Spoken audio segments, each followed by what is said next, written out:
Hello, my name is April Gonzalez, and the communication system that I am going to be demonstrating today is Pecs. So Pecs stands for the Picture Exchange Communication System. Pecs was actually developed in 1984 by a speech pathologist named Lori Frost and a Dr. Andrew Bondi. It was first used at the Delaware Autistic Program.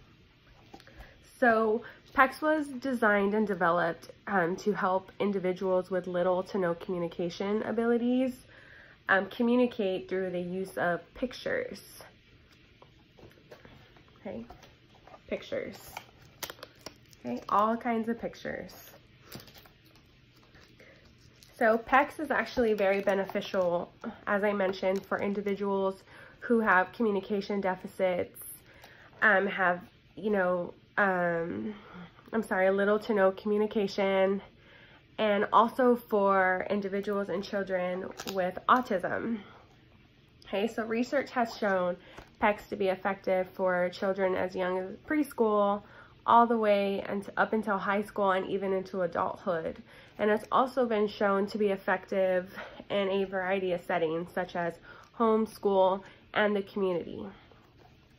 So what Pecs looks like is it's pictures. Now, there are actually multiple phases in Pecs.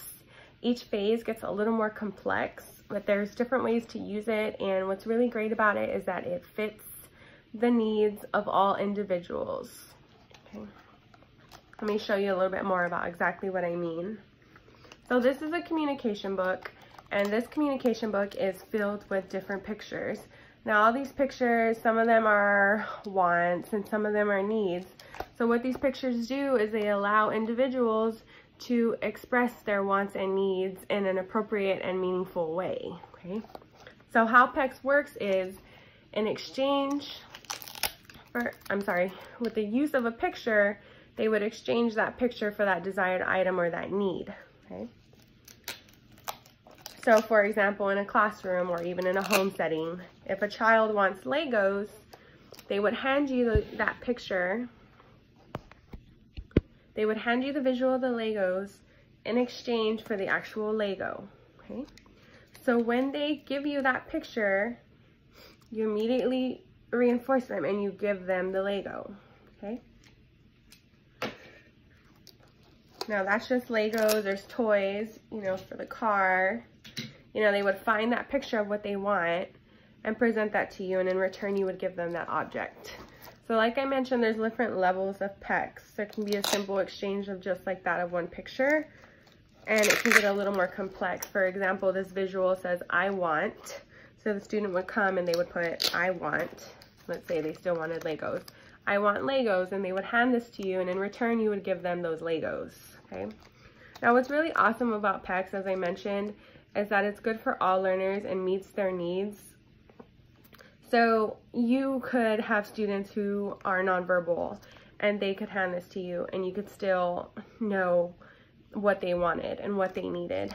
And you could have students who are working on their language who would hand this off to you and say, I want Legos. Okay. So Pecs is very beneficial. It's been proven effective for years, and it really helps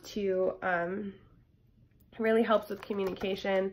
And also, as I mentioned, for students with autism, they can become frustrated when they are not understood or they're not able to communicate those wants and needs, which can lead to problem behaviors and challenging behaviors.